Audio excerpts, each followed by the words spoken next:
اللہ کو منانا سب سے آسان چیز ہے، کائنات میں سب سے آسان ہے اللہ کو منانا۔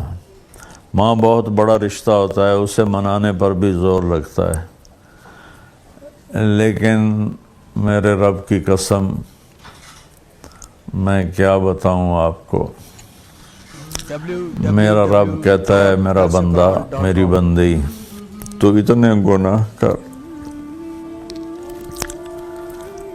اتنے گناہ کر کہ زمین بھر دے، پھر زمین کے اوپر اپنے گناہوں کی تہ لگا،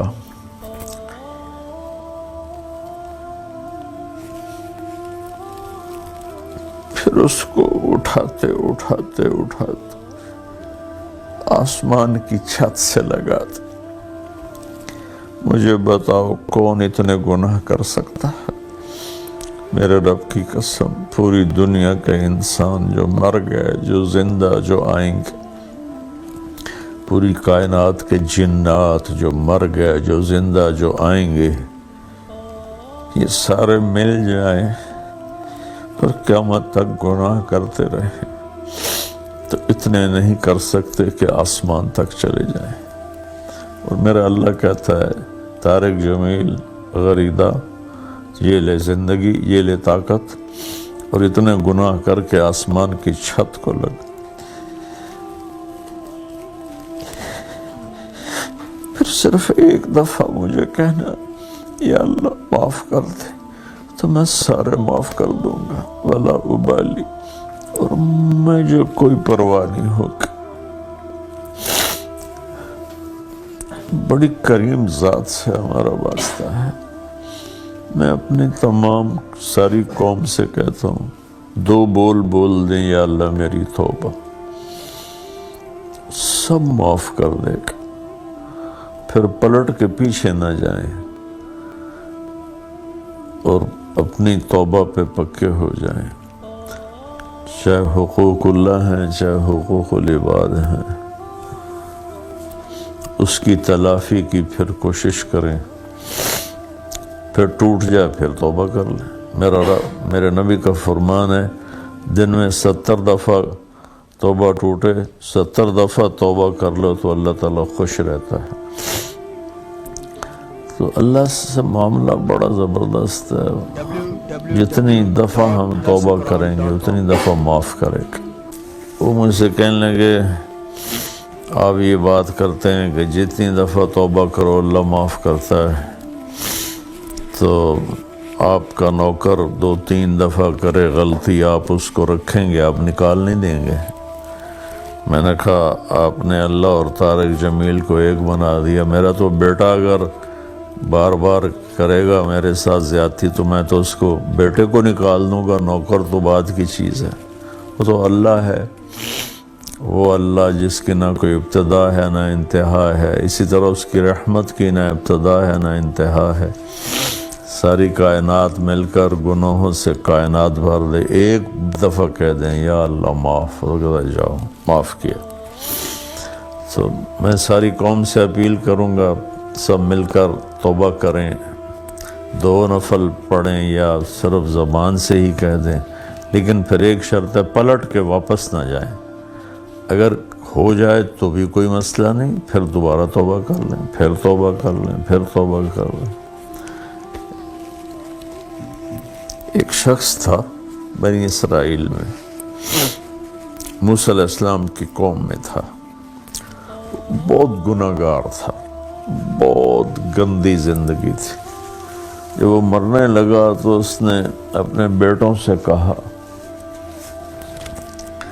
کہ میں نے بہت غلط زندگی گزاری ہے، میری بخشش شاید نہ ہو، تو میں جب مر جاؤں تو مجھے جلا دینا، اور میری راکھ آدھی پانی میں بہا دینا، آدھی ہوا میں اڑا دینا، تاکہ میرا جسم بکھر جائے اور میں اللہ کے سامنے کھڑا ہی نہ ہو سکوں۔ تو انہوں نے اس کو جلا دیا، آدھی دریا میں بہا دی، آدھی ہوا میں اڑا دی۔ اللہ کریم قدیر نے اسے ایک ایک ذرے کو جمع کر کے اپنے سامنے کھڑا کیا. اللہ تعالیٰ نے فرمایا یہ تو نے کیوں کیا تھا؟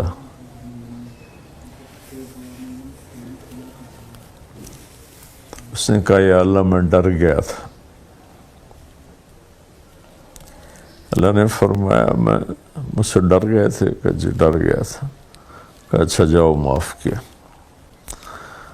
تو اللہ کو معاف کرنا بہت پسند ہے، بشرطے کہ حیا ہو، بشرطے کہ شرم ہو، ندامت ہو.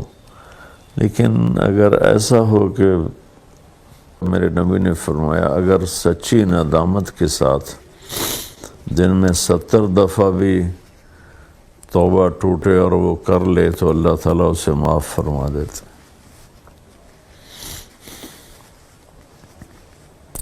اصل میں ہم نے اللہ کی رحمت کو سمجھا ہی نہیں ہے،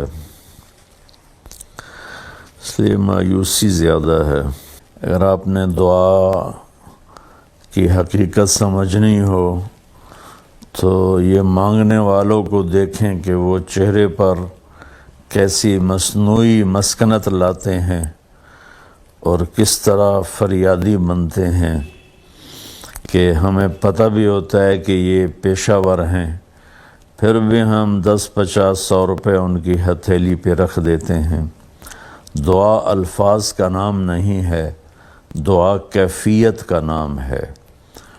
وہ کیفیت اردو عربی کی محتاج نہیں، ورنہ گونگے کیسے مانگیں.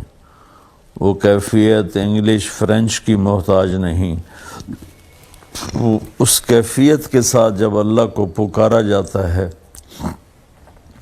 اور اس سے مانگا جاتا ہے تو وہ چیز دعا بن جاتی ہے. ہے دعا یاد مگر حرف دعا یاد نہیں. تو یہ ہے دعا کی حقیقت کہ دعا کے الفاظ بھی ہیں، اس میں کوئی شک نہیں. اللہ کے نبی نے ہمیں دعائیں سکھائی ہیں، لیکن ان دعاؤں کے پیچھے کیفیت بھی ہو درست اور مانگنے والا جذبہ بھی ہو تو پھر وہ دعا کبھی رد نہیں ہوتی. تو دعا ہمارے ماحول میں ہے ہی نہیں. ہمارے ایسے رٹی رٹائے الفاظ ہوتے ہیں، وہ ہم پڑھ دیتے ہیں پھر کہتے ہیں ساڑی سندا نہیں. مانگا جاتا ہے، دعا مانگنے کی چیز ہے. تو مانگنے کا سلیقہ ہو تو وہ ہم تو مائل بکرم ہیں، کوئی سائل ہی نہیں.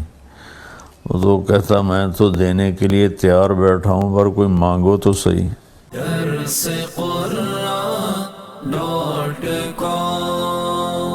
www.darsequran.com